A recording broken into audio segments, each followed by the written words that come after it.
My office door opened without warning. Director Alex Roth walked in with someone from HR, not making eye contact. "Caroline, effective immediately, you're being transferred to legacy accounts." My ID badge stopped working 30 minutes later. As I packed my desk, humiliation burning through me, I walked past my own intern.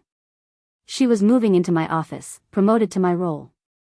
The smirk Alex tried to hide told me everything. This was punishment, not a transfer.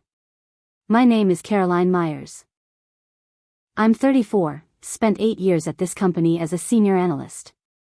I'd given everything to this place, mentored countless people, always played fair and worked hard.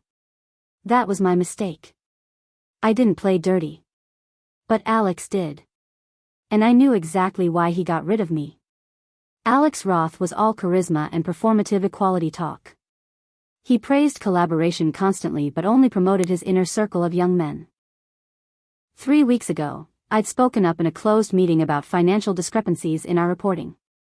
Numbers that didn't add up. The next day, my project was restructured and my system access was suddenly limited. Now I understood. He was silencing me. Legacy accounts was in the basement. 2 barely functioning computers, flickering lights, 3 employees who'd clearly given up years ago. This was where careers died. I looked around at the dusty filing cabinets and felt despair settling in. Then I opened one cabinet and found something nobody had touched in years. Old client files. Hundreds of them. I started reading through the dormant accounts. These weren't dead clients. They were just forgotten, neglected for years. Nobody had tried reaching out or reactivating relationships. But I saw massive potential. They hadn't given me trash. They'd given me hidden treasure. I scheduled my first cold call that afternoon. The client actually called me back the next morning. I approached the COO informally in the cafeteria. "Let me run legacy my way for 1 quarter. No new budget, no new hires. Just autonomy." She looked amused. "Sure, Caroline. What do you have to lose?" The next morning, I closed my first legacy account deal. Small, but it was proof the concept worked. Through a former colleague, I heard Alex was telling people I'd quit within a month. That he hadn't fired me, I'd fired myself by speaking up inappropriately. I stayed quiet, adding that to my mental list. Meanwhile, I found something disturbing in an old spreadsheet. A $2.4 million revenue gap nobody had noticed. Digging deeper, I discovered misallocated commissions. Client accounts marked inactive were still generating small revenue streams. Those commissions were being quietly rerouted to Alex's team. I took screenshots of everything, backing it up in 3 locations. This wasn't just neglect. This was fraud. I gathered my 3-person team. They looked defeated, scared to hope for anything better. "Give me 30 days, I said. "Let's wake this place up."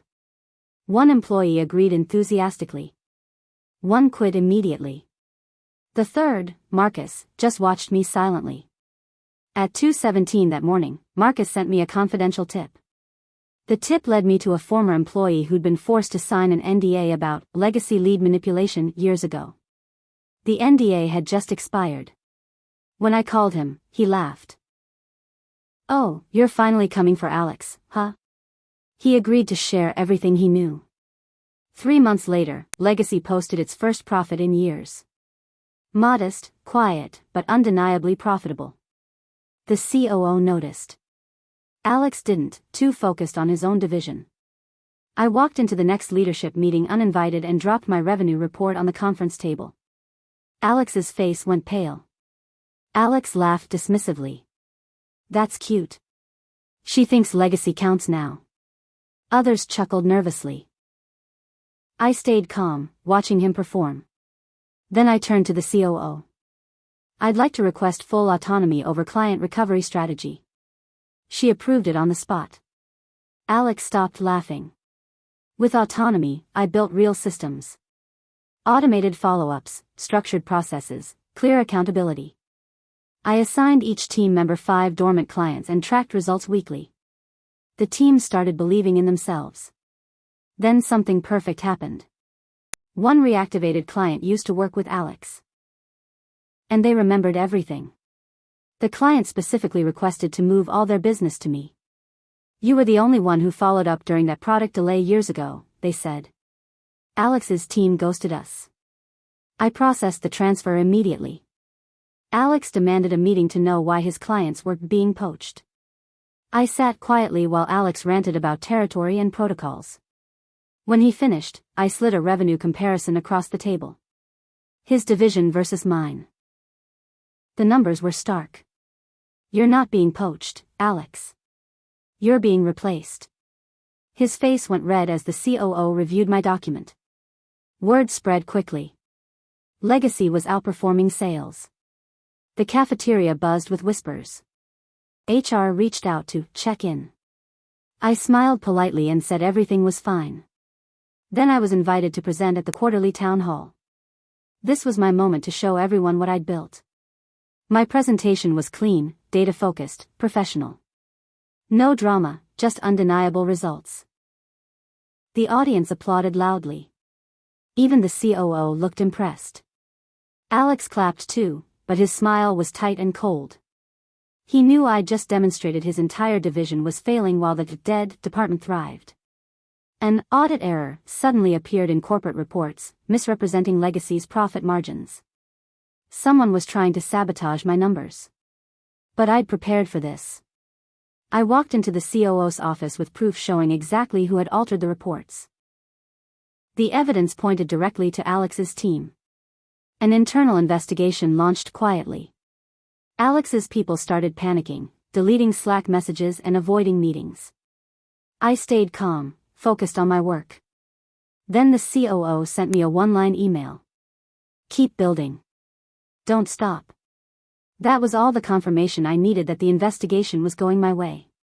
A VP position opened up, one I'd clearly earned with my results. I wasn't even interviewed. The job went to Alex's mentee instead. But this time, people noticed the injustice. Hallway conversations grew louder. I found a post-it note on my desk from an anonymous colleague. I see what they did. I'm with you. I submitted a detailed whistleblower report to the board. Commissions fraud, data manipulation, targeted retaliation. Everything documented with dates, emails, and witness statements from the former employee.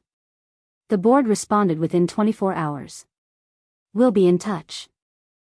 The investigation intensified immediately. Quarterly numbers were released company-wide.